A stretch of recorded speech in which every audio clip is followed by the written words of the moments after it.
यहाँ से जाने के बाद कल सुबह कांग्रेस अध्यक्ष खड़गे जी से और कांग्रेस के जो नेता हैं राहुल गांधी जी से इस मुद्दे पे और ओवरऑल देश के फेडरल स्ट्रक्चर पे जो अटैक हो रहा है उस पे चर्चा करने के लिए कल सुबह उनसे फॉर्मली टाइम मांगूंगा। पहली चीज ये कि ये दिल्ली की लड़ाई नहीं है। दिल्ली के लोगों के साथ जो हो रहा है ये पूरे फेडरल स्ट्रक्चर की लड़ाई है। जिस तरह से पूरे देश के अंदर किसी भी राज्य में अगर वहां के लोग नॉन बीजेपी पार्टी को वोट देके उसकी सरकार बनाते हैं तो भारतीय जनता पार्टी की केंद्र सरकार उनके साथ 3 बर्ताव करती है। पहला, या तो उनके विधायकों को खरीद के उनकी सरकार गिरा देती है और बीजेपी की सरकार बना लेती है। दूसरा, या फिर ईडी और सीबीआई को भेज के उनके विधायकों को डरा के धमका के पार्टी को तोड़ के सरकार को तोड़ के उनकी सरकार गिरा देती है और अपनी बीजेपी की सरकार बना लेती है।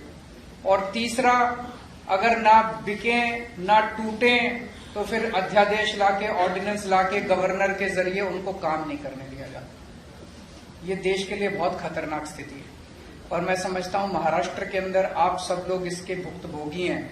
हमने कुछ महीने पहले देखा कि यहाँ पे किस तरह से जनता के द्वारा चुनी गई सरकार को किस तरह से ईडी के द्वारा सीबीआई के द्वारा पैसों के द्वारा तोड़ के एमएलए को तोड़ के और पूरी सरकार को गिरा दिया गया।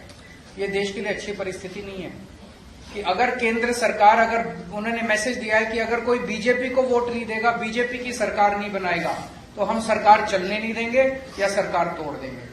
ये देश के लिए बहुत खतरनाक स्थिति है। तो हम पूरे देश के लोगों के पास जा रहे हैं, लोगों को जोड़ रहे हैं। लोग पूछते हैं ये विपक्ष की एकता है क्या?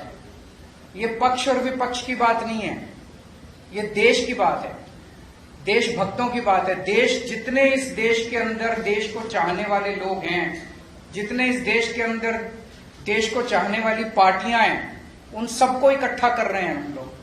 तो जितने देश को चाहने, कोई देश को चाहने वाला व्यक्ति ये नहीं बोल सकता कि भाई इस तरह से चुनी हुई सरकारों को तोड़ के खरीद के अध्यादेश जारी करके काम ना करने दिया जाए।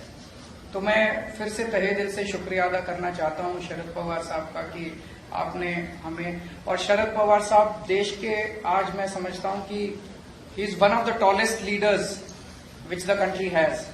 सो हम शरद पवार जी से हमने निवेदन किया कि आपका तो सहयोग मिलेगा ही, लेकिन आप सारी पार्टियों से बात करके उनको सबको भी इस बिल के खिलाफ इकट्ठा करेंगे। और मैं समझता हूं कि अगर ये राज्यसभा में बिल गिर जाता है, बीजेपी पास नहीं करवा पाती है, तो ये आप इसको 2024 का सेमीफाइनल मानिएगा। फिर मैसेज ये होगा कि 2024 में मोदी जी की सरकार नहीं आ रही है।